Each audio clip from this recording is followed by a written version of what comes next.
We're the Ordinary Travel family. Caleb, Mikayla, Susan, Wendie, and me, Sean. And through smart planning, utilizing points and miles, and being flexible, we find ourselves on the road much more often than most, including some incredible epic adventures. It's been a long time since our last video, and a lot has changed in the world. Needless to say, the wind has been taken out of our sails as we've mostly been grounded. In this video, we'd like to share some of the episodes that will be coming soon, the ambitious 2020 plans that were scrapped, and the swirl of thoughts going through our heads right now. First, we wanted to thank you for watching, and I hope that all of you have been staying safe, sane, and healthy over these last 5 or 6 months, no matter where you are in the world. You're probably wondering why we're wearing masks. More on that later. Hey, you're too close. I know that with everything going on right now, focusing on not being able to travel is a privileged position, and I don't want to diminish all the worst things that many of you are worried about right now. But for those of you who do have an ambition to travel, we're doing a lot of we're doing a lot of travel even before the pandemic, or can't wait to travel once it's safe to do so again, like us, or simply watching our travel adventures. Please do us a favor and take a second to hit the subscribe button below, because it's the easiest way to support us and stay up to date with all of our travel adventures and tips to travel with miles and points, and the best way to bring the gift of travel to your family. So if you've been following our adventures, you probably noticed we haven't produced a video in a really long time. We've shot a lot of video, but we're spending much more time on our Instagram channel, at the Ordinary Travel Family, and also setting up our blog at theordinarytravelfamily.com, as well as our Facebook page. So if you wouldn't mind, go over to those areas, either to our blog or Instagram or Facebook, and follow us there as well. Also, I was doing a lot of travel planning to make 2020 an epic travel year for the Ordinary Travel Family. And it started off strong with our 12-day trip to Costa Rica over the winter holidays, going into the early part of January. And a month later, we were at our happiest place at Disney World in Florida for Mikayla's bat mitzvah. Then everything went off the rails and our travel plans started getting scrapped. And it started in March with Wendie and the girls canceling their spring break trip to Disney and Fort Myers. And canceling our father-son spring break ski trip to California. And I took a new job that was going to result in a few international trips over the course of the year. And I was going to bring you airline reviews in addition to that, and lounge reviews. And that was scrapped through definitely the rest of this year and probably into at least the first half of next year. And then Caleb and I were planning on spending a week in either Spain or the UK during the time after his travel baseball season was done and before the high school soccer tryouts in August. Wait, you were? Yeah, I didn't tell you about that? No. Okay, well, yeah, it was on the table, and I even went as far as putting a flight on hold back in late March, and that trip was also, sadly, scrapped. And then after that, we had Thanksgiving planned for Fort Myers, Florida, which we've done the last couple of years, also scrapped. Maybe. Well, probably. And the big trip that we were most excited about was a 13-day trip over this upcoming winter holidays that was going to take us to Tokyo, Japan for a half-day layover and a sushi dinner, and then off to Thailand, including a couple days in Bangkok and a couple of days in Chiang Mai, where we were going to experience an elephant sanctuary and spend the day with the elephants, and then head over to Phuket for a few days of relaxation on the beach. And then we're going to finish the trip by heading over to Hong Kong, where we were planning on spending New Year's Eve and New Year's Day at Hong Kong Disney.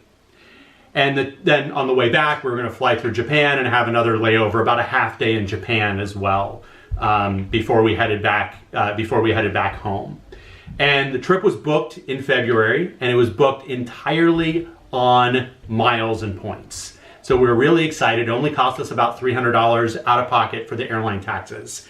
And considering that none of these countries are letting in Americans right now, for obvious reasons, we had to scrap that trip as well. In fact, we just called up and got those miles and points redeposited last week. So it was a little disappointing. So I think the best way to describe our emotions right now relating to travel is a roller coaster. And first we thought we'd simply be pushing out our spring trips. Back in March, we thought, oh, we'll just push this out. It'll just last for a couple of months. And then the summer trips started getting moved. And then finally we had the realization, I think everybody has, that the pandemic was going to ground us and it was going to last a lot longer than we thought, especially as it related to any sort of international travel. And to say that this put me in a funk is a understatement. And whether or not you're a travel creator, a frequent traveler, or someone who plans for a long period of time for that big, meaningful trip, you're probably going through all these same emotions right now that we've been experiencing, and probably even more. For the Ordinary Travel family, travel is a way that we have shared experiences as a family. And some of these are experiences we do often, like Disney, for example, because we love it there. And others are brand new experiences for all of us at the same time. So we all experience things for the first time together as a family, things like Australia, or going to Grand Cayman, or Costa Rica, and other places as well. And it brings us together closer as a family and serves as a common point in time that we collectively look forward to. I will say right now that traveling, especially air travel right now, completely freaks me out.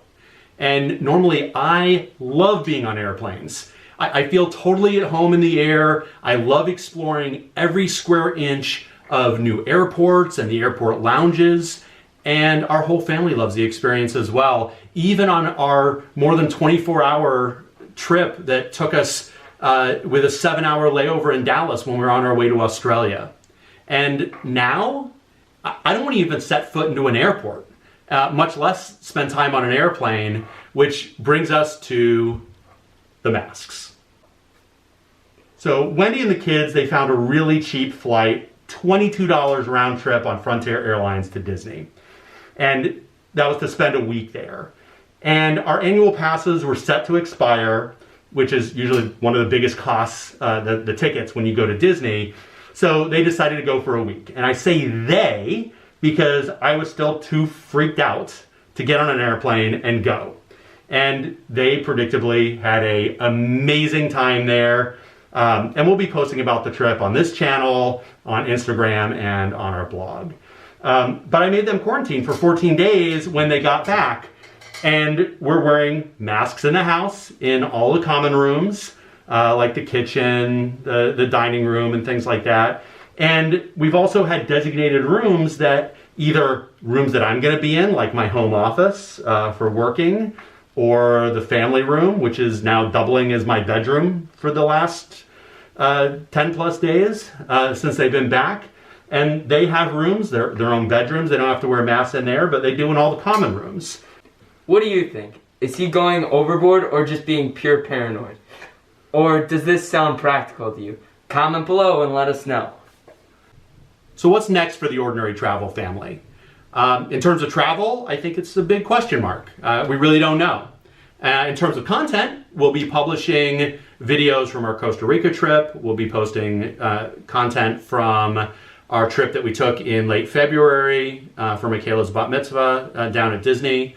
And we'll also be posting some content from the trip that Wendie and the kids just took to Disney. So in the meantime, I would say if you could subscribe to our channel, if you're not already subscribed, and click the bell so that you are able to be notified whenever there's a new video, there's a new video published.